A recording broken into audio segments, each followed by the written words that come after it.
वैसे भी बीएसपी के लोगों को ये अच्छी तरह से मालूम है कि कांग्रेस, सपा व भाजपा आदि इन पार्टियों की सोच संकीर्ण व परम पूज्य बाबा साहब डॉक्टर भीमराव अम्बेडकर विरोधी होने के कारण इनका अम्बेडकरवादी बीएसपी से गठबंधन करने की नीति केवल इनके वोटों का राजनीतिक व चुनावी स्वार्थ है। उत्तर प्रदेश की सियासत में कहा जाता है कि हाथी जब चलता है तो उसकी धमक दूर तक सुनाई देती है। 2027 के विधानसभा चुनाव में अभी वक्त है, लेकिन यूपी की राजनीति की फिजा बदलने लगी है। जहां बीजेपी और सपा अपनी रणनीति बना रही हैं, वहीं मायावती ने अर्ली बर्ड एडवांटेज लेने के लिए हुंकार भर दी है। 15 मार्च काशीराम जयंती, लखनऊ की सड़कें नीली होने वाली हैं।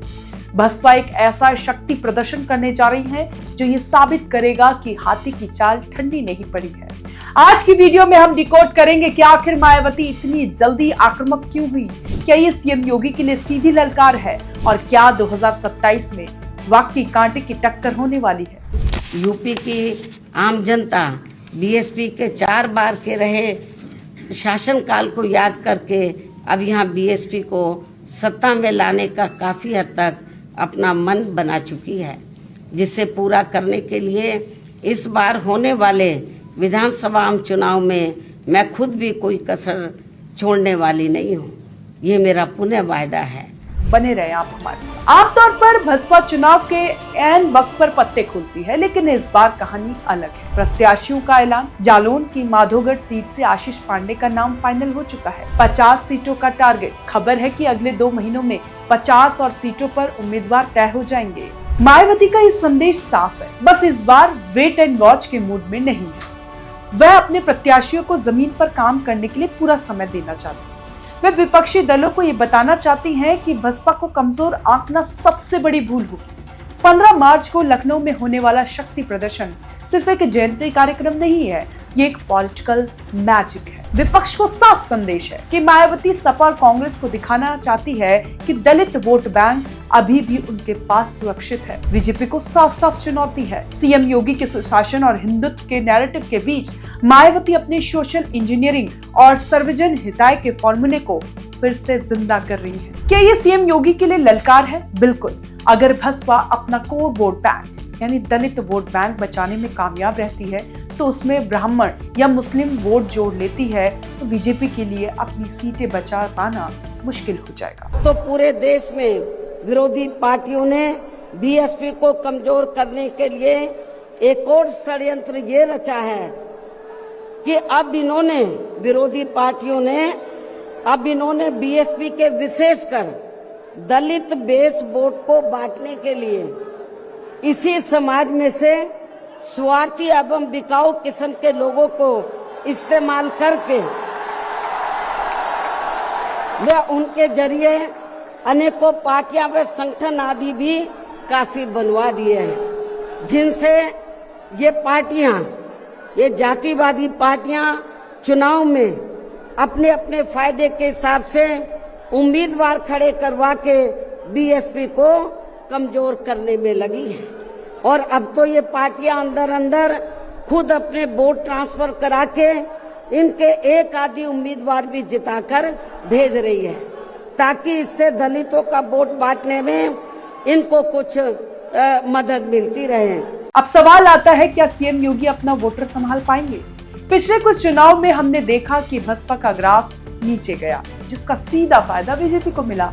लेकिन अगर मायावती जमीन पर आक्रामक रही तो गैर यादव, ओबीसी और दलित वोट बैंक में सेंधमारी तय है। कांटे की टक्कर। जी हाँ, बसपा सीधे सीएम योगी को कांटे की टक्कर दे सकती है, जिस तरह से उनकी तैयारियां चल रही हैं। 2027 में मुकाबला त्रिकोणीय होने के पूरे आसार हैं। अगर बसपा ने 50 से 60 सीटों पर भी मजबूती दिखाई तो यूपी में किंग मेकर कौन होगा ये कहना मुश्किल हो जाएगा। मायावती की आक्रामकता बता रही है कि इस बार जो आर पार के मूड में है। 15 मार्च का ट्रेलर बताएगा कि 2027 की फिल्म कैसी होने वाली है। आपको क्या लगता है, क्या मायावती एक बार फिर यूपी की मुख्यमंत्री बन पाएंगी? क्या बीजेपी का विजय रथ बसपा रोक पाएगा? अपनी राय कमेंट बॉक्स पर जरूर दें। इससे पहले ये जान लीजिए कि क्या ये पूरा समीकरण बन रहा है। मायावती इस बार पूरा 2007 वाले फॉर्मूले को 2027 में दोहराने की कोशिश कर रही है। उन्होंने सोशल इंजीनियरिंग को फिर से हवा दी है। इस बार उनका फोकस सिर्फ दलितों पर नहीं है, ब्राह्मण, मुस्लिम और ओबीसी के एक ऐसे गठबंधन पर है जो बीजेपी और सपा दोनों से नाराज है। अगर वे 10 से 15% अतिरिक्त वोट जोड़ने में कामयाब रही तो उनका सियासी सूखा खत्म हो सकता है। मायावती इस बार जनता के बीच 3 प्रमुख भावनाओं को लेकर जा रही है। पहला जो होगा सुरक्षित उत्तर प्रदेश का एहसास। वे लोगों को अपने शासनकाल 2007-2012 की याद दिलाएंगी, जब कानून का राज उनकी पहचान थी।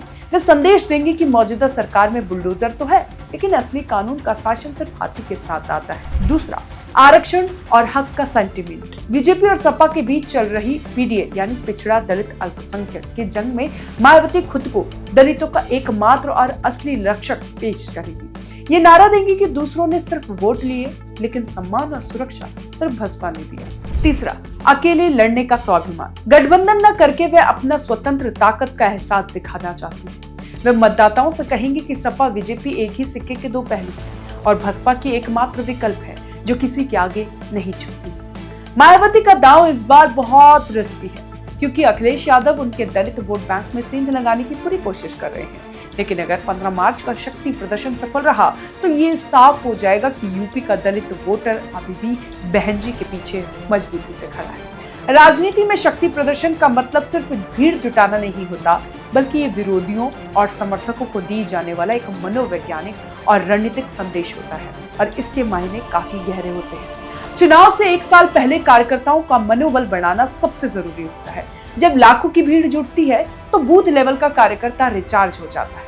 उसे लगता है कि बहन जी अभी भी मैदान में है, और यही जोश घर घर जाकर वोट मांगने में काम आता है। आजकल अखिलेश यादव पीडीए के जरिए और चंद्रशेखर आजाद दलित वोटों में सेंध लगाने की कोशिश कर रहे हैं। इस शक्ति प्रदर्शन के जरिए मायावती ये जताना चाहती है कि दलितों की असली नेता वही है।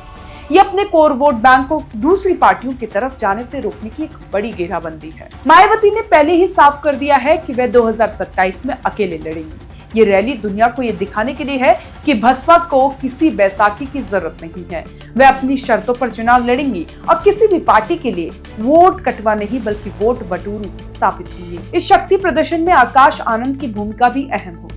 मायावती अपने उत्तराधिकारी को जनता के बीच स्थापित करना चाहती हैं, ताकि युवा पीढ़ी भी बसपा से जुड़ सके। वीडियो पसंद आया तो लाइक करें, शेयर करें और यूपी की हर हलचल के लिए चैनल को सब्सक्राइब करना ना भूलें। धन्यवाद।